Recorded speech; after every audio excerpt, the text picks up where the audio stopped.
तमाम बुरी शिकस्त है पाकिस्तान की टीम के। बुरी शिकस्त इन करे है जो पाकिस्तान की टीम 2017 की जी चैंपियंस ट्रॉफी थी उनकी पाते है तो इन इवेंट में वो दिफाई चैंपियन की हैसियत से खेली रही हुई है। जो पहली मैच हुई न्यूजीलैंड से, न्यूजीलैंड मुसलसल 3 मैच में पाकिस्तान के शिकस्त दी है। इन अग में 2 टे मुल्की सीरीज जी मैच हुई फाइनल समेत उनमें न्यूजीलैंड पाकिस्तान के शिकस्त दी अज भी पाकिस्तान को 59 रन से शिकस्त दी है। पहलू बैटिंग कई न्यूजीलैंड टीम 320 रन स्कोर कयूं 5 विकेटुन के नुकसान से।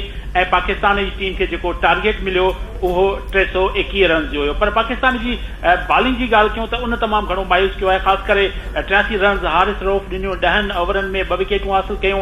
63 रन नसीम शाह दिनों उन 2 विकेटूं हासिल क्यों 10 ओवरन में। 68 रन नसीम शाह दिनों तो अड़ी तरह से फास्ट बॉलर मुकम्मल तरह से नाकाम रहा। उन गो बैटिंग की भी गाल कजे तो पाकिस्तान की बैटिंग की शुरुआत खराब कारकर्दगी से थी छाकाणि जो फखर जमा शुरू में जख्मी हो इन करे ओपन न कर सके। सऊद शकील ओपन करण आयो बाबर आजम से। सऊद शकील 6 रन चाहिए। बाबर आजम 90 बॉल खेडी 64 रन स्कोर कर सको। मोहम्मद नाकाम 3 रन स्कोर क्यों। आखिर में सलमान अली आगा 42 रन स्कोर क्यों।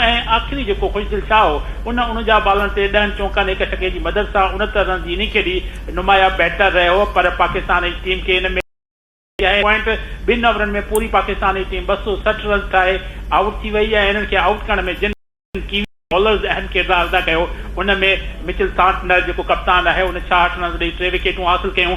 जॾहिं त विल ओरी रोकी जो है उन 47 रन ॾेई 3 विकेटूं ऐं 2 विकेटूं मैट हेनरी के हिस्से में। तो मजमूई तौर ते 3 शोबन में पाकिस्तान की टीम के शिकस्त नसीब थी है। हाणे पाकिस्तान जो मुकाबलो रिवायती हरीफ भारत से 23 तारीख से दुबई में शेड्यूल है। हाणे पाकिस्तान वटि विञाइण लाइ कुछ भी ना है। जेकॾहिं बांग्लादेश इंडिया का पाकिस्तान खटंदो त पोइ सेमीफाइनल लाइ क्वालिफाई कंदो। इन बिन्ही टीमुनि मां कंहिं भी हिक टीम का शिकस्त खाए तो पाकिस्तान इन मेगा इवेंट की सेमीफाइनल लाइ भी क्वालिफाई न कर सघंदो।